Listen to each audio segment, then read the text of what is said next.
तो भाई अभी कई लोग अपने दिमाग में प्लान कर रहे होंगे कि भाई हमको ऑटोमेटिक गाड़ी लेनी चाहिए, लेकिन ऑटोमेटिक में भी भाई 4-5 ऑप्शन आते हैं, लेकिन 4-5 में से तुमको लेना कौन सा चाहिए?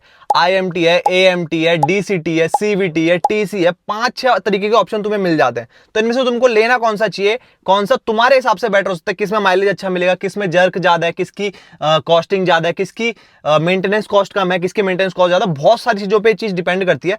तो भाई सबसे पहले तो तुम्हें यह पता होना चाहिए कि यार, सबको ही पता होगा लेकिन जिनको नहीं पता उनको बता दो कि ऑटोमेटिक होता क्या है। तो देखो, ये तो अपना मैनुअल हो गया, ठीक है, ये गियर है, यहाँ पे क्लच, ब्रेक, एक्सीलेटर, ठीक है। अब जो ऑटोमेटिक होती है उसमें ये वाला ऑप्शन तुम्हारे पास नहीं होगा, खाली डेड पेडल होगा, ये क्लच का ऑप्शन तुम्हारे पास नहीं होगा, ये गियर का किसी किसी में हो सकता है, ठीक है।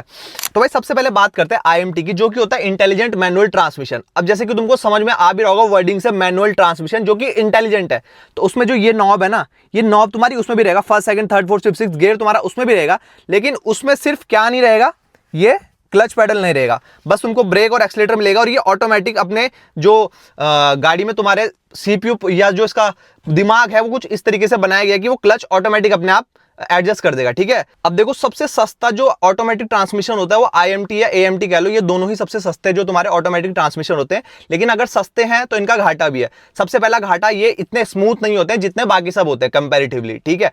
दूसरा, ये जर्क बहुत मारते हैं, लेकिन इनके कुछ बेनिफिट भी हैं। पहली चीज तो यही है कि ये सस्ते होते हैं बाकी जो ट्रांसमिशन है उनके कंपैरेटिवली। अगर तुम्हारी, जस्ट फॉर एग्जांपल तुम्हारी मैनुअल गाड़ी 1 लाख की पड़ती है, एग्जांपल बता रहा हूं, तो ये तुम्हारा 1,20,000, 30,000, 20-30,000 ऊपर देके तुम्हें इसका ऑटोमेटिक वर्जन मिल जाएगा। दूसरी चीज, प्लस पॉइंट ये है कि तुम्हें इसमें अच्छा माइलेज मिलेगा बाकी जो ट्रांसमिशन होते हैं उनके कंपैरेटिवली। और अगर मैं गाड़ियों की बात करूं तो इंटेलिजेंट मैनुअल ट्रांसमिशन तुमको देखने को मिलेगा किया की सोनेट में, हुंडई की वेन्यू में, ठीक है। लेकिन ये सिर्फ उनके लिए है जो कि थोड़ा अंकल वंकल टाइप से, जिनको गाड़ी की कुछ ऐसे रेस वगैरह से कुछ मतलब नहीं, जिनको अच्छा माइलेज चाहिए और जिनका कुछ जर्क वगैरह है, तो उसको, उनको इस चीज से फर्क नहीं पड़ता जर्क वगैरह से, खाली उनको माइलेज एक पॉइंट है, ठीक है, और उनको ऑटोमेटिक चाहिए।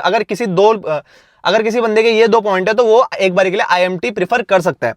अब बात आती है ऑटोमेटिक मैनुअल ट्रांसमिशन। ये भी, इसकी वर्किंग भी सेम ही होती है IMT की तरह, लेकिन बस इसमें फर्क क्या आता है, जैसे कि इसमें ये वाले गियर नॉब है, उसमें तुम्हें ड्राइव, रिवर्स, न्यूट्रल, ये 3 मोड मिल जाएंगे। साथ में एक दूसरी तरफ पे मैं क्लिप कहीं पे लगा देता हूं, दूसरी तरफ पे तुम्हें गियर प्लस और माइनस का ऑप्शन मिलता है, तुम उसमें प्लस माइनस कर सकते हो, लेकिन उसमें ऐसा वाला लीवर नहीं होता, उसमें दूसरा लीवर होता है, ठीक है। बाकी वर्किंग उसकी भी सेम होती है, उसका भी प्रोज एंड कॉन सेम ही है कि जर्क देता है, थोड़ा सा मेंटेनेंस कॉस्ट उसकी भी कम रहती है, ठीक है। माइलेज अच्छा उसमें भी आता है, ठीक है। काम दोनों मेनली सेम है, बस थोड़ा सा इसमें गियर नॉब का अंतर आता है, बाकी तो दोनों मेनली सेम होते हैं। और ये तुम्हें मेनली देखने को मिल सकता है सुजुकी की एस्प्रेसो में देखने के लिए मिल जाएगा, वैगनार में देखने के लिए मिल जाएगा, जो कि थोड़ा लो बजट गाड़ियां है, क्योंकि ये थोड़ा सस्ता वाला ट्रांसमिशन है, तो इसलिए तुमको इस तरीके की गाड़ियों में देखने के लिए मिलता है। तीसरा ऑटोमेटिक ट्रांसमिशन में अगर बताऊं CVT, जो कि है कॉन्टिन्यूअसली वेरिएबल ट्रांसमिशन। अगर तो तुम्हें थोड़ी सी आसान भाषा में समझाऊं तो जो एक्टिवा वगैरह, जो हमारी स्कूटी वगैरह होती है, उसमें भी kind of CVT he use होता है, जिसमें कि एक्चुअल में गेयर्स नहीं बदलते, उसमें कुछ बेल्ट ड्राइव का सिस्टम होता है। एग्जैक्टली मैं तुम्हें स्क्रीन पे वीडियो वगैरह प्ले करके दिखा दूंगा, स्क्रीन पे वीडियो वगैरह प्ले हो रही होगी, उसमें तुम्हें इजीली समझ में आएगा कि इसमें बेल्ट वगैरह का यूज होता है, इसमें गियर्स वगैरह यूज नहीं होते हैं, ठीक है। तो एक तरफ से बेल्ट छोटी जाती है, दूसरी तरफ से बड़ी होती है, ठीक है। बाकी इसमें ऐसा कुछ बहुत ज्यादा रॉकेट साइंस नहीं है, बस ये है कि इसमें गियर वगैरह नहीं होते हैं। और इसको एक बार के लिए तुम कह सकते हो कि भाई ये वाला ट्रांसमिशन जो ऑटोमेटिक वाला है, ये बहुत ही ज्यादा स्मूथ होता है, क्योंकि गियर शिफ्टिंग का कोई झंझट नहीं, खाली बेल्ट का सिस्टम है, तो उसमें इतना ज्यादा कुछ जर्क वगैरह तो कोई मतलब नहीं बनता है, बहुत ही स्मूथ है। सिटी ड्राइव जिसको करनी है उसके लिए बहुत अच्छा ऑप्शन हो सकता है बजट में। और ये तुमको ग्रैंड विटारा और होंडा सिटी जैसी गाड़ियों में देखने के लिए मिल जाता है। तो अब CVT किसको कंसीडर करना चाहिए? CVT उनको कंसीडर करना चाहिए जिनको जर्क नहीं चाहिए, जिनको एकदम स्मूथ चाहिए, माइलेज वाइलेज का इतना कुछ इशू नहीं लगता है। बट हाँ, इसमें ये भी माइलेज अच्छा दे देता है, लेकिन तुम्हें पंजा स्मूथ रखना पड़ेगा। अगर तुम दबा के पंजा दोगे तो उसमें इसका माइलेज बहुत ज्यादा ड्रॉप हो जाता है, ठीक है। तो ये उन लोगों को कंसीडर करना चाहिए जो थोड़ा स्पोर्टी जिनको चाहिए, एंड जिनका बजट भी थोड़ा ठीक ठाक है, बहुत ज्यादा भी नहीं है, बहुत कम भी नहीं, जिनका बजट ठीक ठाक है, जिनको स्पोर्टी चाहिए और स्मूथ चाहिए, सिटी ड्राइव जिनको करनी है, उनके लिए ट्रांसमिशन बहुत ज्यादा बेस्ट है। तो भाई नेक्स्ट ट्रांसमिशन जो हमारा वो है टॉर्क कन्वर्टर। इसके अंदर बेसिकली ना फ्लूइड्स की वर्किंग होती है। इसमें स्क्रीन पे कुछ एक वीडियो वगैरह लगाते हो, तुम्हें समझ में आ जाएगा। इतना कुछ ज्यादा रॉकेट साइंस समझने की जरूरत भी नहीं है, जिसको चलाना खाली तुम्हें इसके फीचर्स समझ लो। तो बेसिकली ये ना थोड़ा सा हैवी गाड़ियों के लिए, जिनका इंजन थोड़ा सा हैवी है, क्योंकि कम सीसी गाड़ी में अगर तुम इसको दोगे ना तो ये जर्क वगैरह मारेगा, तो थोड़ा सा हैवी सीसी गाड़ियों में। एग्जाम्पल के लिए मैं तुम्हें बताऊं, फॉर्च्यूनर में आला तुमको ट्रांसमिशन देखने के लिए मिलता है टॉर्क कन्वर्टर, और स्कॉर्पियो में तुमको आला ट्रांसमिशन देखने के मिलता है टॉर्क कन्वर्टर, जो कि ना आज तक का सबसे ड्यूरेबल ट्रांसमिशन है। अब ड्यूरेबल से तुमको ये भी समझ में आ रहा होगा कि भाई टोयोटा की जो फॉर्च्यूनर है वो भी ड्यूरेबल है और उसमें टॉर्क कन्वर्टर यूज है। थोड़ा बहुत लिंक लगाना तो लगा लो, नहीं लगाना तो मत लगाओ, लेकिन भाई ये अभी तक का सबसे ज्यादा ड्यूरेबल ट्रांसमिशन तुमको देखने को मिल जाता है, लेकिन थोड़ा सा हैवी गाड़ियों में देखने के लिए मिलता है, जो थोड़ा सा हैवी इंजन वाली गाड़ियां होती है। अब भाई लास्ट ऑटोमेटिक ट्रांसमिशन जो है वो है डीसीटी, ड्यूअल क्लच ट्रांसमिशन। इसमें तुम्हें इसके नाम से ही समझ में आ गया, ड्यूअल क्लच ट्रांसमिशन। इसमें जो है दो क्लच यूज होते हैं। तो जो एक क्लच है वो तुम्हारे इवन गियर्स को हैंडल करता है, और जो एक क्लच है वो तुम्हारे ऑड गियर्स को हैंडल करता है।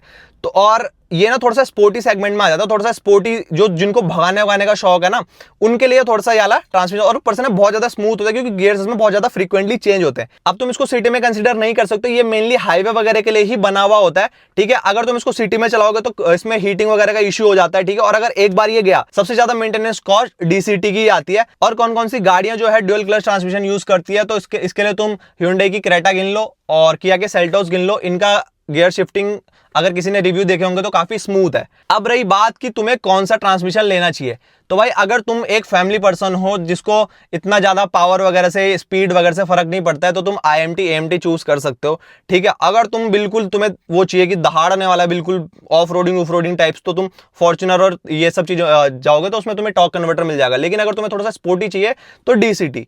बाकी चॉइस तुम्हारी है, तुम्हें कौन सा चूज करना है। सारी गाड़ियां एक बार चला के देखो कि अलग अलग गाड़ियों में अलग अलग हिसाब से ट्यून किया हुआ होता है, किसी में अलग तरीके से परफॉर्म करेगा, किसी में अलग तरीके से परफॉर्म करेगा, डिपेंड तुम पे करता है। खाली एक बेसिक आइडिया देने के लिए तुम्हें ये वीडियो थी। बाकी अगर वीडियो अच्छी लगी तो उसको लाइक और चैनल को सब्सक्राइब कर देना। बाकी नेक्स्ट बता देना किस टॉपिक पे तुमको वीडियो चाहिए।